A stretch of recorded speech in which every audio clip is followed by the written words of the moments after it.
Maranon lang tinalakad rin kaya katawang sasalpantayang kabalen na Katoliko bandamdaman ng amano ng Ginoo king Metropolitan Cathedral ng San Fernando Pampanga ngening aldoning Miyerkules February 14. Ngeni kasing Ash Wednesday amumunang aldoning Kwaresma. Apin mo naman ini yung umpisa ni karelang pangadi ang pamag-ayuno king kilob ning 40 aldo.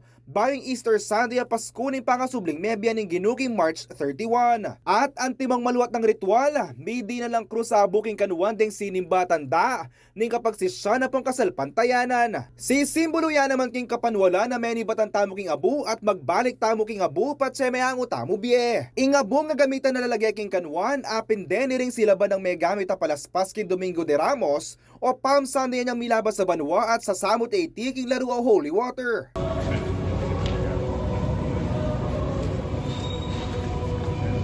Agpang naman ka rin kaya katamong kabalen na sinimbang maranon, panikwanan da na alimong yaning Lenten season ng karelang pamanya tawad ng pangpamangadi. Ang kahalagahan po nito is umpisa po ito ng repent sa mga kasalanan, paghingi ng tawad at pagsisimula ng pagbabago sa mga kung ano man yung mga nagawa natin before. Hindi lang naman tuwing Ash Wednesday na ano po yung paghingi ng tawad at yung pagbabago po, kundi sa araw-araw na buhay ng tao. And yun syempre kahalagahan po ng krus sa noo ng bilang Katoliko ay tanda ng pag-ibig ng Diyos na kung saan hindi mawawala ito sa puso natin at sa bawat tao. At nagkataon din na ang Ash Wednesday po is February 14 na kung saan ang pagmamahal sa bawat isa ay dapat laging manatili at dapat ibigay sa bawat isa. Panalangin na naman ding aliwa ing pamaglahod king sakit apon dakal pang biyaya ngening banwa.